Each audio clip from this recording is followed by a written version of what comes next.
కొత్తగా వచ్చిన గిరిబాబు పక్క బాల్కనీలో నుంచి తన వైపు పదే పదే దొంగచూపులు చూస్తూ ఉండటం రెండో రోజునే పసిగట్టేసింది పారిజాతం. అందరూ తన వైపు కోపంగానో భయంగానో చూసేవాళ్లే తప్ప ఇట్లాంటి చూపు తను ఎప్పుడూ చూడలేదు. పెళ్ళైన 6 నెలలకే మొగుడు ఆచూకీ లేకుండా పారిపోయాడు. ఉత్తరం రాసిపెట్టి మరి అది చదివి మళ్ళీ తనకు పెళ్లి చేసే సాహసం తల్లిదండ్రులు చెయ్యలేదు. దిగులు లేకుండా ఒంటరిగానే బతికేస్తుంది, ఉన్న కాస్తతో పాటు నోరు కూడా పెట్టుకొని.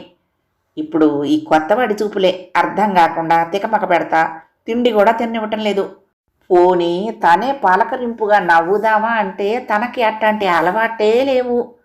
పైగా వాడి మొహంలోనూ భూతద్దం పెట్టి చూసినా నవ్వు అనేది కనిపించి చావదు. కానీ వాడి చూపులు ఎప్పుడు తన వెనకే ఉన్నట్టు అనిపించి అర్థం కాక అదో మాదిరిగా అనిపించి చేస్తుంది. ఒక్కడే ఉంటాడు కొంపలు. కొంప తీసి తనకు లైనేస్తున్నాడా? ఉలిక్కి పడింది పారిజాతం తన ఆలోచనకి. సాగతీత వ్యవహారాలు నాంచుడు బేరాలు నచ్చవు పారిజాతానికి. కాబట్టి ఓ రోజు కిందన పార్కులో కూర్చొని పాటలు వింటున్న పారిజాతం వాకింగ్ చేస్తున్న వాడిని పట్టుకొని అడిగేసింది, ఎందుకు చూస్తున్నావు నన్ను అని.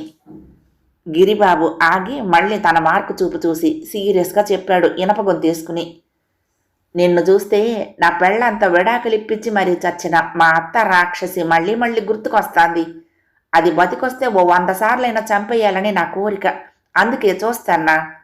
తాపీక చెప్పేసి ఆగకుండా వెళ్ళిపోయాడు. అంతే, వారం రోజుల్లో ఇల్లు ఖాళీ చేసేసింది పారిజాతం. చుట్టూ అందరితోనూ గొడవలే, పైగా అద్దె ఇవ్వదు, ఇల్లు ఖాళీ చేయదు. అడిగితే తన చేయి పట్టుకున్నానని పోలీసు కేసు పెడతానని బెదిరించి చేస్తాంది. మొత్తానికి దాని పీడ వదిలించావయ్యా నాకు. ఇదిగో నీ 50,000. ఇంటి ఓనరు ఆనందంతో కళ్ళు తుడుచుకున్నాడు.